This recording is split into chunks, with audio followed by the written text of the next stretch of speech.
নমস্কার বন্ধুরা, রন্ধনে বন্ধনে আপনাদের অনেক অনেক স্বাগত। আজকে দেখাবো মিক্সড চাউমিনের রেসিপি। সেজন্য প্রথমে কিছুটা সবজি কেটে নিয়েছি কিছুটা ফুলকপি, বিনস, গাজর, একটা পেঁয়াজ, একটা আলু আর একটা ক্যাপসিকাম ছোট ছোট করে কেটে নিয়েছি। আর নিয়েছি কিছুটা পরিমাণে মটরশুঁটি। এরপরে প্রথমে কড়াইতে একটু জল দিয়ে নুডলসগুলো দিয়ে দিলাম। তারপর 2 চামচ তেল দিয়ে নুডলসটাকে জলের মধ্যে একটু ভালো করে মিশিয়ে নেব। গ্যাসটাকে হাই করে এরপরে ঢেকে দেব। এরপর দেখুন, এরকম করে যখন ফুটতে শুরু করবে তখন গ্যাসটা অফ করে ঢাকাটা সরিয়ে নেব। এরপরে নুডলসটাকে একটু নেড়ে দেব। তারপর একটা কল খুলে একটা ঝাঁঝরি থালার ওপরে নুডলসগুলোকে রেখে কলের তলা ধরে রাখতে হবে, যাতে নুডলসগুলো বেশি সেদ্ধ হয়ে না যায়। তারপর নুডলসগুলোকে একটা কড়াইয়ের ওপর রেখে দেবো, যাতে এক্সট্রা জলটা ঝরে যায়। এরপরে কড়াইতে অল্প নুন জলে চিকেনটা সেদ্ধ করে নিতে হবে। আমি হাড় শুদ্ধই সেদ্ধ করেছি। সেদ্ধ করার পরে হাড়ের থেকে মাংসগুলো ছাড়িয়ে নেব। কড়াইতে 1 চামচ তেল দিয়ে কিছুটা চিংড়ি মাছ একটু ভেজে নেব। গ্যাসটা হাই করে হালকা করে চিংড়ি মাছগুলো ভেজে একটা প্লেটে তুলে রাখবো। এরপর ওই তেলেই কেটে রাখা সবজিগুলো দিয়ে দেব। মটরশুঁটিটাও দিয়ে দিলাম। গ্যাসটা হাই করে তেলের মধ্যে সবজিগুলোকে একটু ভেজে নিতে হবে। কিছুক্ষণ ভেজে নেওয়ার পরে দিয়ে দেব 1 চামচ নুন।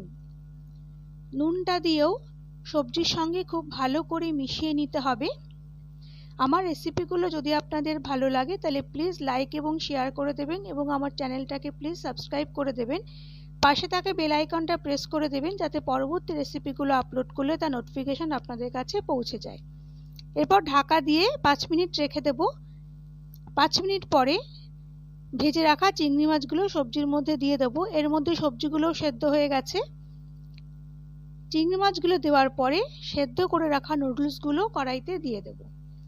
এরপরে নুডলসের সঙ্গে সমস্ত সবজি আর চিংড়ি মাছগুলোকে খুব ভালো করে মিশিয়ে নিতে হবে।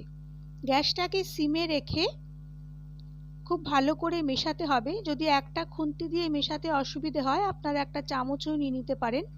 আমি একটা খুন্তি আর চামচ দিয়ে খুব ভালো করে সমস্ত সবজি, চিংড়ি মাছ নুডলসের সঙ্গে মিশিয়ে নিয়েছি। তারপরে একটা কড়াইতে 1 চামচ তেল দিয়ে একটা ডিম ভেঙে দিলাম। গ্যাসটাকে হাই রেখে ডিমটাকে একটু নাড়াচাড়া করে ডিমের ভুর্জি তৈরি করে নিতে হবে। কিছুক্ষণ হাই ফ্লেমে নাড়াচাড়া করলে এরকম ডিমটা ভাজা হয়ে যাবে। এরপর ডিমটাকে তুলে একটা প্লেটে রেখে দেব। তারপর সেই কড়াইতে 1 চামচ তেল দিয়ে একটা ক্যাপসিকাম এরকম বড় বড় করে কেটে নিয়েছি, আর একটা পেঁয়াজও এরকম বড় বড় করে কেটে নিয়েছি, সেটা দিয়ে দিলাম। এরপরে দেব সেদ্ধ করে রাখা চিকেনটা। গ্যাসটা হাই রেখে সমস্ত কিছু একটু ভালো করে নেড়ে নেব। তারপরে দেব 1 চামচ সোয়া সস, 1 চামচ টমেটো সস, আর দিলাম 1 চামচ ভিনিগার। সব কিছু দেওয়া হয়ে গেলে গ্যাসটা হাই রেখে 2 মিনিট মতন এই পেঁয়াজ, ক্যাপসিকাম আর চিকেনটাকে একটু ভেজে নিতে হবে। আমি এক্সট্রা নুন দিলাম না, যেহেতু সসের মধ্যেই নুন থাকে তাই আর নুন দিইনি। সিম করে ভাজবেন না, তাহলে পেঁয়াজ আর ক্যাপসিকামের ক্রাঞ্চিনেসটা নষ্ট হয়ে যাবে। 2 মিনিট একটু ভেজে নিয়ে গ্যাসটাকে অফ করে দেব। তারপরে এই ভেজে রাখা ক্যাপসিকাম, পেঁয়াজ আর চিকেনটা চাউমিনের মধ্যে দিয়ে দেব।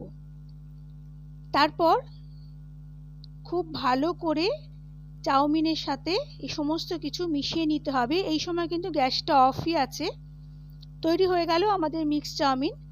প্লেটে সার্ভ করে নিয়ে ওপর থেকে ডিম ভাজাটা ছড়িয়ে দেব। আপনারা এটা ব্রেকফাস্টে বা ডিনারেও সার্ভ করতে পারেন। আশা করি আমার আজকের রেসিপিটি আপনাদের ভালো লেগেছে। পরের দিন আবার একটা নতুন রেসিপি নিয়ে চলে আসব। ততক্ষণ আপনারা ভালো থাকবেন, সুস্থ থাকবেন। নমস্কার।